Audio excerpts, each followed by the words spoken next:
Bismillahirrahmanirrahim. Alhamdulillahi Rabbil Alamin. Wassalatu wassalamu ala ashrafil anbiya'i wal mursalin. Nabiyina Muhammadin wa ala alihi wa sahbihi ajma'in. Assalamualaikum warahmatullahi wabarakatuh. Yan, al-babus sadis fil mashi alal khuffain wal umamah wal jabira. Nandito na tayo sa al-mas'alatu thaniyah. Hindi, nalampasan na rin natin ito. Al-mas'alatu thalitha. Kayfiyatul mash wa sifatu. Paano pinupunasan ang ibabaw ng medyas o sapatos o anumang suot sa paa. Yung huling natalakay natin, yung hukom sa pagpupunas sa medyas o sapatos, tapos yung mga kondisyon, at ito nga, kayfiya, paano ito isinasagawa, insyaAllah. Al-mahallul mashru' mashuhu dahir al-khaf o dahir al-khuf. Ang lugar na isinabatas sa pagpupunas ay ang dahir o yung ibabaw ng khuf. Yung ibabaw ng medyas o yung ibabaw ng sapatos. Wal wajibu fi dhalika ma yutlaqu alayhi ismul mash. At ang wajib na pagpupunas dito ay yung tinatawag nga na pagpupunas. Ibig sabihin, didikit dito yung kamay sa iyong pagpunas. At sa pagpunas na ito, lilinawin natin na hindi kailangan basa yung kamay. So pagkatapos mo magwudu, nahugasan mo na yung braso mo, napunasan mo na yung tenga at saka yung ulo. So yung natitirang basa na yun, sapat na yun. Hindi kailangan basain uli yung kamay, insyaAllah. Wa kayfiyatul mash an yamsaha aktaru alal khuf. Ayam saha aktara a'lal khuf. Ang mapunasan, ang pinakamalaking lugar na kaya mong punasan sa ibabaw ng medyas o sapatos. Kahit hindi lahat, pero ibig sabihin majority. Okay? Sa isang punas lang. Ang pagpupunas sa medyas o sapatos ay isang pagpunas lang. Sa pinakamarami na kayang masakop ng iyong kamay sa pagpunas ay yun ang matuturing na sapat na. At ito ay ayon doon sa hadith ni Al-Mughira bin Shu'bah. Nabanggit na natin ito nung nakaraan. Ra'aytu an-nabiyya sallallahu alaihi wasallam yamsahu alal khuffain ala dhahirihima. Hadith ito na iniulat ni Imam At-Tirmidhi na sinabi niya, nakita ko si Propeta Muhammad sallallahu alaihi wasallam na nagpunas sa kanyang dalawang khuffain, yung suot niya sa paa na parang sapatos na gawa sa balat ng hayop. At pinunasan niya yung ibabaw nito. Pinunasan niyang ibabaw nito. Wala yujdi mashu asfalihi wa akbihi wala yusan. Hindi kabilang sa mga pupunasan. Ibig sabihin, hindi nagiging mas kompleto at hindi rin may tuturing na sunnah na punasan ng ilalim at ang likod ng paa. Hindi ito kasama sa pagpupunas ng suot sa paa. At ganito nga natin inuunawa ang mga gawaing pagsamba. Nang sa gayon ay maisara ang anumang pinto ng syubuha, mga pag-aalinlangan, pagdududa. Kasi maaring isipin ng tao na mas banal na pupunasan pati yung ilalim. Okay? Kasi iniisip niya mas marami siyang ginagawa. Mas tama, hindi. Sa paniniwala at mga gawaing pagsamba, ang lahat ng ito ay tawqifiyah. Ibig sabihin, tumitigil tayo sa mga usapin na ito. Hindi na tayo magdaragdag o magbabawas. Na isabatas na ang lahat at nalinaw na mula sa mga batayan. At nababanggit dito yung sinabi ni Ali bin Abi Talib radhiyallahu anhu, at ito ay iniulat ni Imam Al-Baihaqi Nabanggit ko na ito nung nakaraan.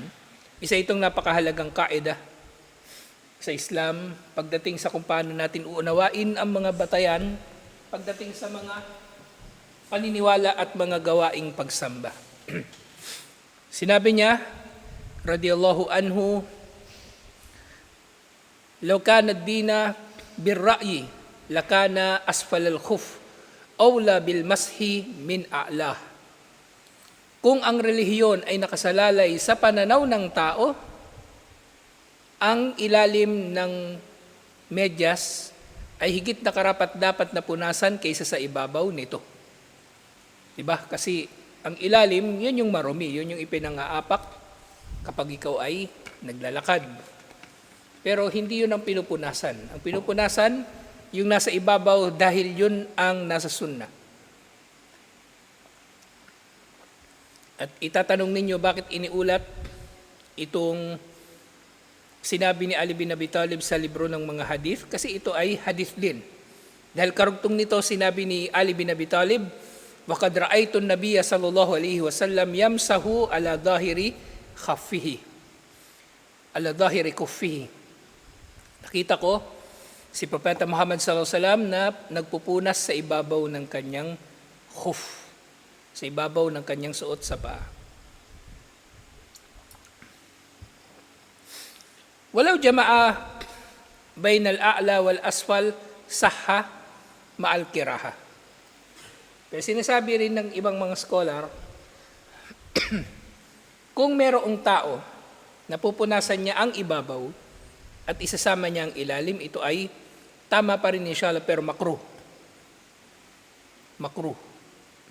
At ang pinakatama ay ang pagpupunas sa ibabaw lang nito. At syempre, yung magpupunas sa ilalim lang na hindi niya pinupunasan yung ibabaw, yun ay batil na paraan ng mas at yun ay hindi tinatanggap. Ibig sabihin, wala siyang tahara. Hindi siya nagkamit ng tahara. Okay, sumunod, muddatuhu. Gaano katagal ang duration ng pagpupunas sa medyas o sa sapatos o anumang suot sa paa. So maunawaan natin dito sa mudda na ito, hindi yung kung gaano katagal yung wudu mo. Siyempre, masira ang iyong wudu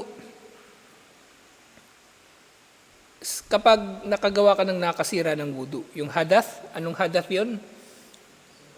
Asgar, sapat ng wudu para makabalik ka sa tahara. At siyempre, yung hadath akbar, yung janaba at iba pa. Hindi yan ang tinutukoy dito na mudda. Ang tinutukoy dito na mudda ay kung gaano katagal ka pwedeng magpunas ng medyas. Dahil hindi ito habang panahon. Okay? Meron itong limit. Para sa isang mukim at para doon sa isang naglalakbay pero hindi siya pwede ng kasar o magpaikli ng sala. Ang ibig sabihin dito, yung kahulugan ng mukim, okay? Na hindi nga sila nagpapaikli ng sala, na hindi sila nagpapaikli ng sala. So sinasabi, yawmun wa layla. Sa madaling salita, isang magdamag at isang maghapon sa 24 hours. Nabanggitan natin ito nung nakaraan. At ang tinutukoy dito na simula ng mudda o panahon, duration na pwede ka magpunas ay kung kailan ka unang nagpunas ng iyong medyas o sapatos. Kung nagpunas ka ng alas 12 ng tanghali ng Lunes, kung hindi ka naman traveler, pagdating ng alas 12 ng tanghali ng Martes, kailangan mo na maghubad ng medyas at hugasan ng paa. Okay? Wa binisbati lil musafiri safaran yubihu lahu al-qasr. At para sa isang musafir na naglalakbay, na ang kanyang paglalakbay ay nagiging dahilan na maging pinahintulutan sa kanya ang kasar o pagpapaikli ng sala.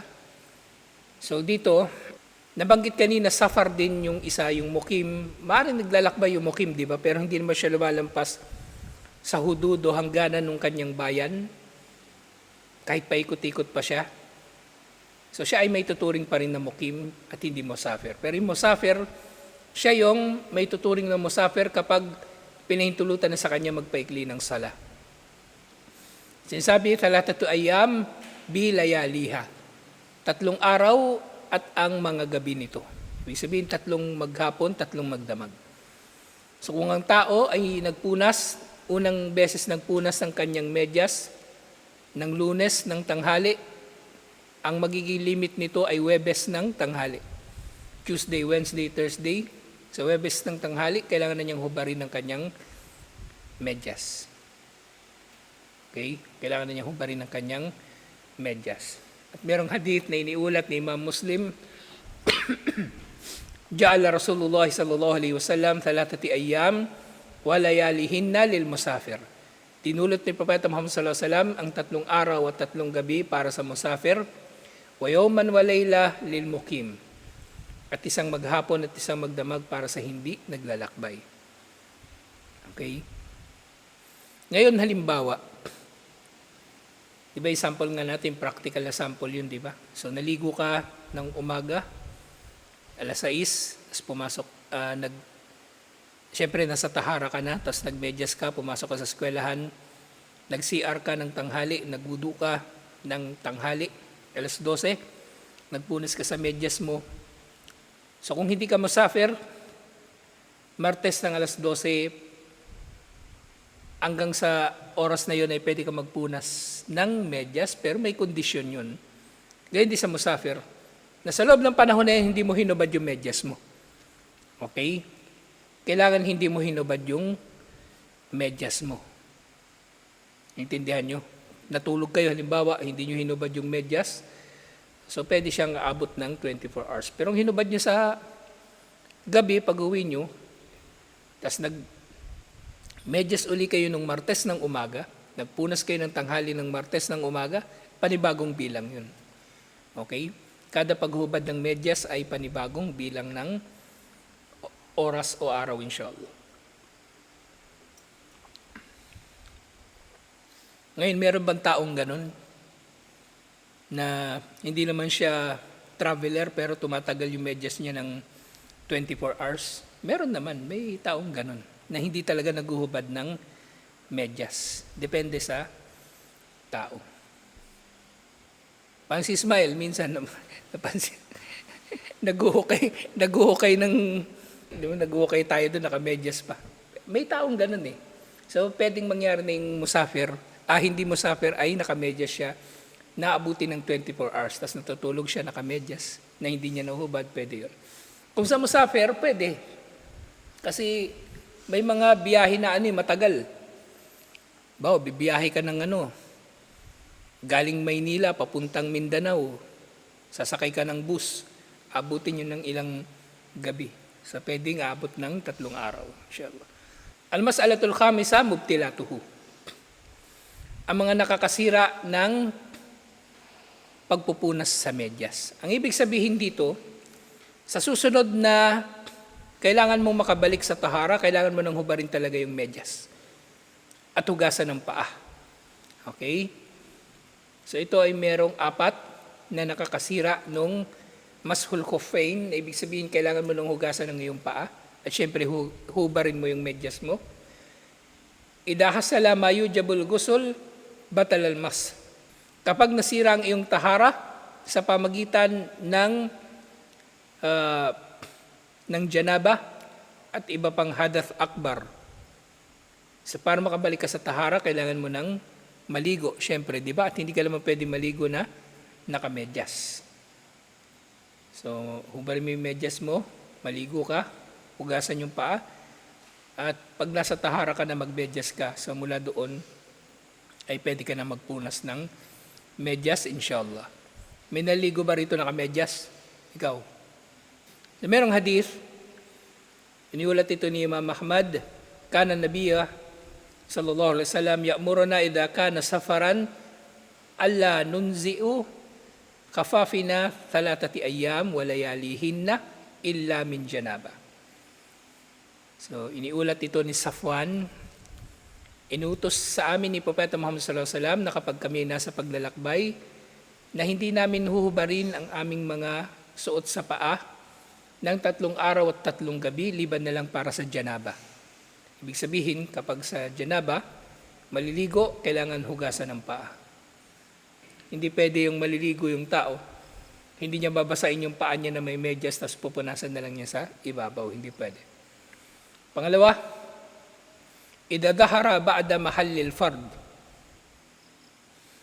ay duhuro ba'dal kadam batal almas. Kapag lumitaw ang ilang bahagi ng paa, dito nga sinasabi, di ba? Hindi pa tuluyang nahuhubad yung medyas o yung sapatos. So, meron lang ilang bahagi ng paa ang na-expose, nawawalan na ng bisa yung pagpupunas, so kailangan mo lang hubarin yung medyas na yon. At kapag magudo ka sa susunod, kailangan mo nang hubarin at hugasan ng paa. Sa halimbawa niyan, gusto mong magudo.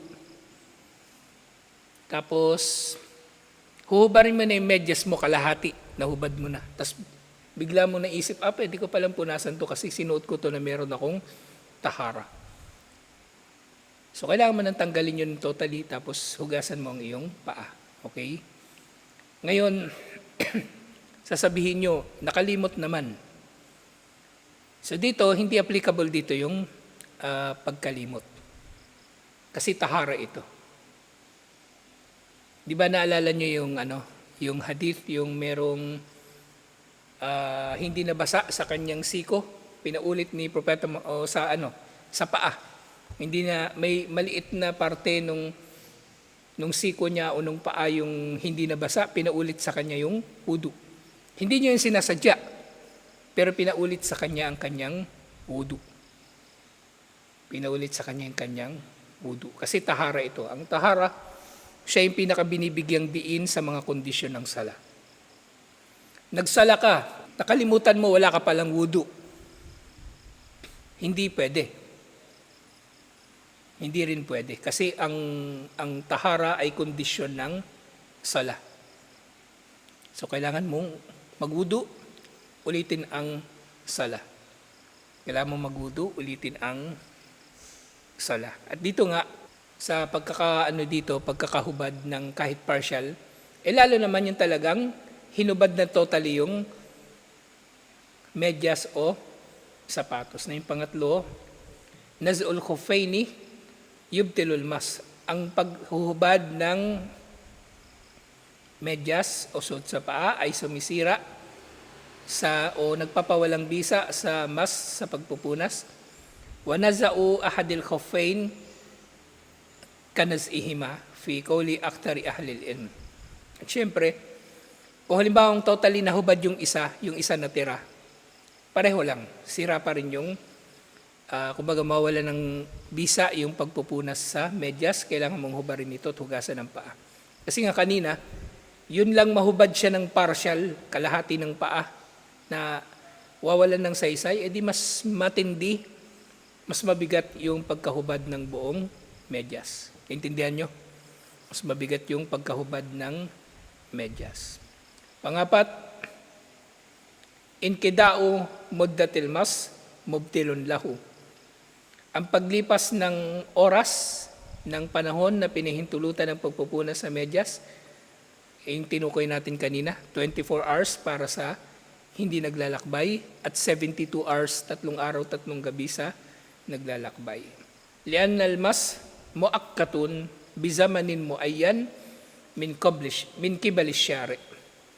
Dahil ang pagpupunas sa medyas o sa suot sa paa ay may oras na limitado ayon sa isinabatas. Fala tajuzu ziyada alal muddati al-mukarrara li mafhumi ahadith at-tawqit. At hindi pinahintulutan ng pagdaragdag sa haba ng validity nito ayon sa pangkalahatang kahulugan ng mga hadith na tumutukoy sa oras na valid ang pagpupunas. At panghuli inshallah, al-mas'alatu sadisa ibtida'u muddatul mas. So kailan ba binibilang ang pagsisimula ng oras? Wabtabtadi muddatul mas min al-hadathi ba'da al-libas. So dito, sinasabi na ang pagbibilang mo ay mangyayari pagkatapos ng hadath. So iba ito dun sa nabanggit ko nung nakaraan. So sabi dito sa libro, yung hadath ang bibilangin mo. Doon ka magsisimulang magbilang. Ang ibig sabihin nito, halimbawa nga, alas 6 naligo ka, nagmedyas ka, pumasok ka ng eskwelahan, alas 8 umihi ka.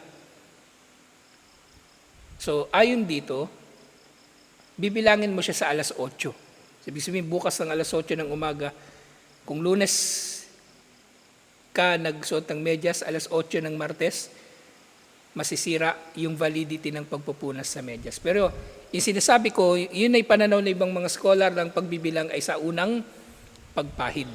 Sa unang pagpahid.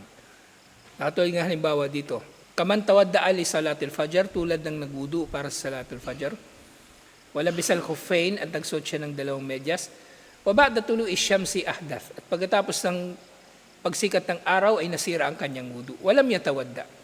Thumma tawadda'a qabla salatul dhuhr. At nung nasira yung kanyang wudu pagkasikat ng araw, hindi siya nagwudu. Nagwudu siya bago na lang magsala ng duhur. Fabtida'ul mudda min tulu'i syamsi waqtul hadath. Ang simula ng pagbibilang ay sa oras ng pagkasira ng kanyang wudu. Kailan nasira yung wudu? Sa sample na to? Kailan? Ha? Kailan nasira yung wudu dito sa sample na ito na binigay? Nagwudu siya para sa fajar, kailan nasira yung wudu niya? Ha? Pagkatapos ng fajar, yung pagkasikat ng araw, doon nasira yung kanyang wudu. So doon siya magbibilang. Doon siya magbibilang. Ito yung dito sa pananaw na ito ng ibang mga scholar. Pero syempre may iba rin naman pananaw. Wakala ba'dal ulama, ibtida'uha min haytu tawadda'a qabla salatid duhur. Ay minal mashi ba'dal hadath. At meron din namang sinasabi ibang mga scholar at ito yung mas mas pinapanigan. Ito ay nagsisimula sa pagpupunas mo inshallah. Yung unang pagpunas, doon ka magbibilang ng oras. Okay? Doon ka magbibilang ng oras. So doon nga sample natin. So nagsala ka ng fajar, nagmedyas ka. Siyempre pagtapos ng wudu, nasira ang wudu mo pagkasikat ng araw, pwedeng magbilang ka doon. O kung gusto mo magbilang ka doon sa unang pagpunas mo sa duhur, inshallah. Pwede mo ring gawin yun, inshallah. Meron pa palang isa. Isingit na natin ito, inshallah. Al-mas'alatus sabi'ah. Al-mashu al-jabira wal-umama wa khimarin nisa. So may tatlo na tinukoy dito. Jabira, umama, at yung khimar. Jabira, ito yung binabalot nga sa yung may bali o may sugat, yung benda, yung semento, jabira ang tawag doon, pare-pareho. Yung umama, yung balot sa ulo, turban, shimag, amama o imama ang tawag doon. Yung khimar, khimarun nisa, yung tinatawag natin na hijab. Yun siya. Al-jabira, hiya awadun wa nahuha kaljibs mimma yurbatu alal kasar liyajbar wa yaltaim. So ito nga yung jabira, jabira, ito yung binabalot sa bahagi ng katawan na may bali o may sugat para gumaling. Wa yumsahu alayha, pinupunasan ng ibabaw nito. Wa kadhalika yumsahu ala al-lusuq wal lafaif allati tuda al-juru. Ngayon din yung mga bandage, pinupunasan din siya sa mga panahon na ikaw ay nagsasagawa ng wudu o gusol. Okay? Hindi mo siya kailangan basain, pero at least punasan mo lang siya. Punasan mo ng iyong basang kamay. فَكُلُّ هَذِهِ الْأَشْيَاءِ يُمْسَحُ عَلَيْهَا بِشَرْطٍ أَنْ تَكُونَ عَلَى قَدْرِ الْحَاجَةِ. At ang mga ito ay pupunasan sa kondisyon na ang pagpunas na ito ay ayon sa kung ano ang kinakailangan. Nang ibig sabihin, kung yung jabira nakabalot sa, dito may bali sa iyo, halimbawa yung forearm may bali, yung nakalimutan ko na yung tawag sa forearm, kung bisig ba o braso. Basta forearm, halimbawa yun yung may bali. So punasan yung kailangan punasan. Kung sa wudu at sa gusol, pareho naman, di ba kailangan mababasa lahat? Hindi punasan mo yung buo, inshallah. Punasan mo yun ng buo. At kung mapupunasan mo yung hanggang sa lampas ng siko, kasi yun naman yung nire-required na mapunasan sa wudu o mabasa sa wudu. So ganun din, punasan mo hanggang doon, inshallah. Punasan mo hanggang doon. فَإِنْ تَجَاوَزَتْ قَدْرَ الْحَاجَةِ لَزِمَهُ نَزْءُ مَا زَادَ عَلَى الْحَاجَةِ. At kung higit pa doon yung ginawa niya, hindi niya kailangan na sobrahan pa yung kailangan niyang punasan, inshallah. So hanggang doon lang sa kailangan niyang punasan. وَيَجُوزُ الْمَسْحُ عَلَى الْحَدَثِ الْأَكْبَرِ وَالْأَصْغَرِ. So pwede ka ngang magpunas lang sa bandage o sa semento para sa hadath akbar at asgar. Ibig sabihin, nagwudu ka man o naggugusol at hindi pwedeng mabasa yung parte na yon na may semento o may bandage kasi may infection, halimbawa. So pwede itong gawin na pupunasan na lang. So wala raw limit yung pagpupunas sa benda o dun sa semento. So halimbawa, yung benda mo 1 buwan, 2 buwan, 3 buwan, walang problema. Kahit pinapalit-palitan pa yun, walang problema. Kada wudu mo, kada gusul mo, pupunasan mo lang siya. Walang limit. Hanggang sa ito ay alisin ng tuluyan o hanggang sa ito ay tuluyan ng gumaling. Wadalilu ala dalika, ang dalil daw dito, annal masha alal jabira, daruratun wa daruratu tukdaru bikadriha, wala farka fiha bainal hadathain.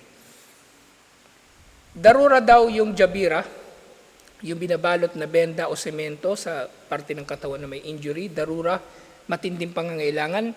At ang matinding pangangailangan ay walang pinagkaiba sa dalawang hadath na ito, hadath akbar o hadath asgar. Gayun din, wakadalika yajuzul masha alal umama, pwedeng punasan yung balot sa ulo. Wahiya mayu ammam bihir raas, at ito yung binabalot sa ulo. Yukawaru alay, at ibinabalot nga dito o ipinapatong dito. Wadalilu ala dhalika, ang batayan dito, hadith ito na iniulat ni Imam Muslim, anna Nabiya sallallahu alaihi wasallam masaha ala amamatihi wa ala nasiyati wal khuffain, wa ala nasiyati wal khuffain. Pinunasan daw niya yung ibabaw ng kanyang turban o balot sa ulo at yung malapit sa kanyang noo at yung ibabaw ng kanyang suot sa paa. So pwede. Pero kung hindi naman magiging mahirap para sa iyo, natanggalin yung balot sa ulo. Kasi sa disyerto, may mga tao talaga na nagsusuot sila ng turban na napakakapal ng tela, napakahaba. Mahirap nang tanggalin. So yun ang dahilan kung bakit nagpunas lang si Propeta Muhammad sallallahu alaihi wasallam sa ulo. Pero kung dito, sombrero lang naman, edi tanggalin mo na lang at punasan mo ang iyong ulo ng direkta, inshallah. At ganyan din, sinabi rin sa isa pang hadith iniulat ni Imam Muslim, annahu sallallahu alaihi wasallam masaha alal khuffaini wal khimar, si Propeta Muhammad sallallahu alaihi wasallam nagpunas sa kanyang dalawang suot sa paa at khimar. Ang tinutukoy dito yung kanyang turban. Wal masu alaiha laysa lahu waqtun muhaddad. At ganyan din, yung pagpupunas sa balot sa ulo, wala ring limit sa oras. Walakin law salaka sabilal ihtiyat falam yamsahuha illa idha labisaha ala taharatin wa fil muddatil muhadda lil mashi alal khuffaini lakana hasanan. So walang limit do sa pagpupunas sa balot sa ulo, pero kung gusto mong i-apply yung shurut sa pagpupunas sa khuffain na nakapagtahara ka muna bago mo ito suotin at saka ka magpupunas sa ulo mo, pwede rin at mas mainam pa nga ito, inshallah. At yung nga panghuli tungkol sa suot sa ulo ng mga babae, Amma khimarul mar'a wa huwa ma yugatti bihi ra'saha. Ang khimar ng babae na pinababalot niya sa kanyang ulo, fal aula alla tumsaha alayhi. Ang pangunahing hukom dito ay hindi ito pupunasan. Illa idha kana hunaka masyakkatun fi naz'ihi. Liban na lang kung magiging mahirap na hubarin ito. Ano ibig sabihin? Ulo talaga yung pupunasan nila. Kasi pwede naman nilang gawin kung nakahijab, di ba? Ilulusutin yung kamay nila sa ilalim ng hijab, pwede. O hubarin nila yung hijab, pwede. Kung walang makakakita sila sa kanila na iba. Pero kung magiging mahirap ang paghuhubad ng hijab, o limaradin fir ra'si aw nahwi dhalik, o merong sakit siya sa kanyang ulo, hindi yung headache, yung asin merong sugat yung ulo, halimbawa, merong umama, merong benda o khimar. Walau kana ras'u mulabbidan bihina aw ghayraha fayajuzul mas alayh. So sa ganito mga pagkakataon ay pwedeng punasan na lang ibabaw ng ulo. So ibig sabihin, pwede palang mangyari. Halimbawa, nagwudu yung babae sa isang pampublikong lugar na hindi niya mahihuhubad yung kanyang hijab, so pwedeng punasan na lang sa ibabaw ng kanyang ulo. Pero kung nasa bahay lang siya, walang makakita sa kanya, tanggalin yung hijab o ilusot yung kamay sa ilalim ng hijab at punasan niya ibabaw ng kanyang ulo. Anyway, yung pupunasan lang naman sa ulo, yung pagitan ng noo hanggang sa batok. Hindi niya kailangan punasan yung buong haba ng buhok niya. Yun na yung pupunasan niya, yung ibabaw ng kanyang ulo. Yun lang. So magiging madali yun para sa marami, inshallah. Liban na lang sa mahiging mahirap nga sa kanila, punasan na lang yung ibabaw ng hijab, inshallah. So sabi nga rito, lifi'lin Nabi sallallahu alaihi wasallam, umuman taharatul ra'as fiha syai'un minat tashil wat taysir ala hadil ummah. So si Propeta Muhammad sallallahu alaihi wasallam nagpahintulot siya na punasan na lang yung ibabaw ng nakapatong sa ulo o nakabalot sa ulo bilang pagpapadali sa kanyang ummah. Pero una, para sa kababaihan, ay ang pupunasan na yung kanilang ulo, inshallah. So ito yung tungkol sa Mashul Khuffain, Jabira, at yung amama. At susunod na talakayin natin, inshallah, yung gusul, alhamdulillah. At marami pa itong matatalakay, inshallah, tungkol sa tahara, bago tayo mapunta sa sala. Sa tutuloy natin to, assalamualaikum warahmatullahi wabarakatuh.